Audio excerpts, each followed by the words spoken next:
आपण पाहत आहात सत्याची बाजू मांडणारं हक्काचं न्यूज चॅनल M24 तास।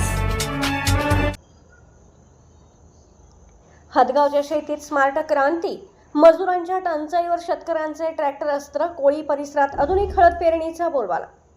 शेती क्षेत्राला लागलेली मजुरांच्या तुटवड्याची कीड आणि दिवसेंदिवस गगनाला भिडणारा उत्पादन खर्च या दुहेरी संकटांशी दोन हात करत नांदेड जिल्ह्याच्या हदगाव तालुक्यातील शेतकऱ्यांनी कृषी क्षेत्रात एक नवा आदर्श निर्माण केला आहे।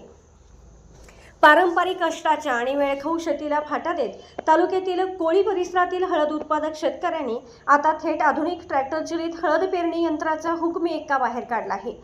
या आधुनिक तंत्रज्ञानामुळे शेतकऱ्यांचा वेळ आणि पैसा तर वाचत आहेच, पण श्रमाचीही मोठी बचत होत असल्याने हदगावच्या शेतीत सध्या हायटेक क्रांती पाहायला मिळते। हळद हे नांदेड जिल्ह्यातील शेतकऱ्यांचे मुख्य आर्थिक बलस्थान असलेले नगरी पीक आहे। मात्र बदलत्या काळात हळद लागवड करणे म्हणजे शेतकऱ्यांच्या नाकीनऊ येते।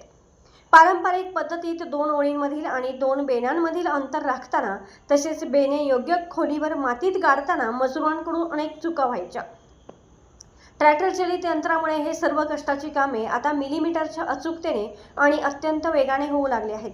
त्यामुळे शेतकऱ्यांचा ट्रॅक्टरने हळद पेरणी करण्याकडे कल झपाट्याने वाढला आहे।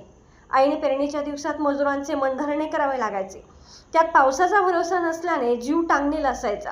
पण या स्मार्ट यंत्रामुळे आता काही तासातच पेरणी आटोपते। हे तंत्रज्ञान आमच्यासाठी वरदान ठरले आहे। कोळी आणि परिसरातील गावांमध्ये सध्या या यंत्राचा गजर ऐकायला मिळत आहे। यंत्राद्वारे झालेल्या अचूक पेरणीमुळे पिकाला हवा आणि सूर्यप्रकाश सारख्या प्रमाणात मिळतो, ज्यामुळे रोगांचा प्रादुर्भाव कमी होऊन उत्पादनात 15 ते 20% वाढ होण्याची शक्यता कृषी तज्ज्ञांनी वर्तवली आहे। हदगावच्या शेतकऱ्यांनी स्वीकारलेला हा स्मार्ट पॅटर्न आता संपूर्ण जिल्ह्यासाठी पथदर्शक ठरत आहे। ताज्या आणि वेगवान घडामोडींसाठी पाहत रहा M24 तास न्यूज। प्रतिनिधी कृष्णा चोतमाल, हदगाव।